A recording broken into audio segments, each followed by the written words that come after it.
Assalamualaikum warahmatullahi wabarakatuh. Kembali lagi bersama saya Endah Egarmana di channel Information Fairy. Untuk teman-teman jangan lupa untuk like, komen, dan subscribe channel kita ya. Hari ini saya akan membahas tentang pengembangan sistem. Dalam pelaksanaan pengembangan sistem diperlukan adanya perencanaan sistem. Tujuan dari perencanaan sistem informasi adalah untuk mengidentifikasi inisiatif kebutuhan untuk meraih tujuan organisasi.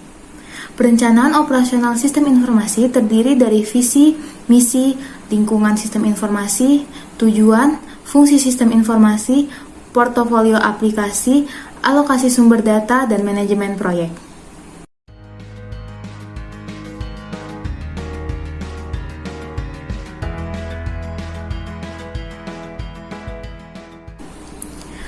Pengembangan sistem informasi memiliki daur hidup pengembangan sistem. Yang pertama, dimulai dari planning.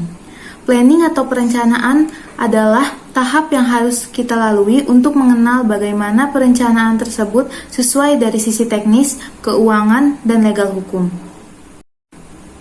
Yang kedua adalah tahap analisis. Dalam tahap ini dibutuhkan analisa dokumen atau sejenisnya. Bentuk akhir dari tahap ini adalah RDD atau Requirement Definition Diagram. Tahapan ketiga adalah desain. Dalam tahapan ini, RDD yang sebelumnya telah dibuat akan diubah menjadi teknikal seperti use diagram dan sebagainya. Tahap keempat adalah pengembangan. Dalam tahap ini, desain diubah menjadi sistem yang dapat dijalankan. Tahap kelima adalah proses uji coba menggunakan alat atau tools seperti testing compatibility. Tahapan keenam adalah implementasi, di mana pengguna mulai mempelajari sistem baru. Implikasi memiliki 3 pendekatan, yaitu secara paralel, bertahap, dan langsung. Tahapan terakhir dari daur hidup pengembangan sistem adalah proses perawatan. Pada proses ini, tim support akan memantau sistem secara berkala dan terus-menerus.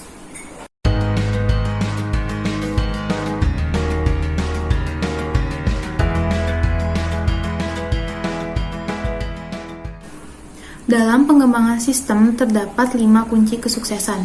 Yang pertama adalah menciptakan work breakdown struktur. Yang kedua, mengestimasi waktu dan biaya.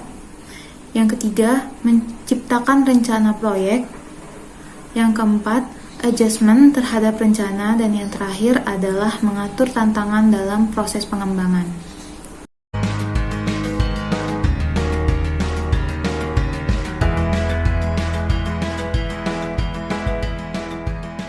Strategi pengembangan software yang pertama adalah Waterfall Software Development. Metode ini tidak akan berjalan apabila proses sebelumnya tidak berjalan dengan baik. Proyek ini akan dengan detail menjelaskan tujuan, sumber daya, biaya, dan lain-lainnya.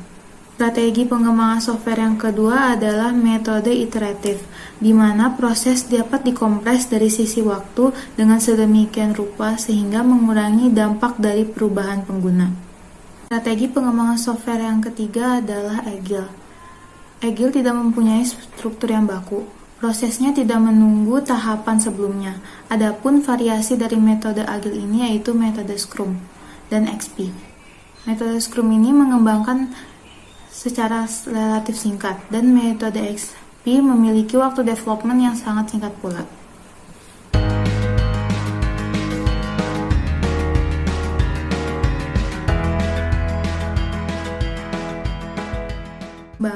Pengembangan software. Pertimbangan utama adalah ketika proyek harus sering berubah, perhitungan waktunya dan strateginya tidak akan memenuhi kebutuhan. Maka dari itu, kita tidak bisa menggunakan strategi pada proyek yang belum jelas. Yang kedua, hal lain yang perlu dipertimbangkan adalah budaya perusahaan. Perubahan terus-menerus pada proyek akan mengganggu kenyamanan para pekerjanya.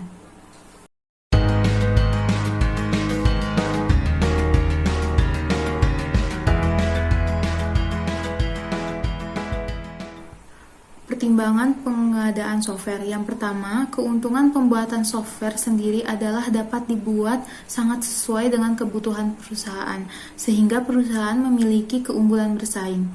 Kerugiannya adalah biayanya yang cukup sangat tinggi. Yang kedua adalah keuntungan pembelian software.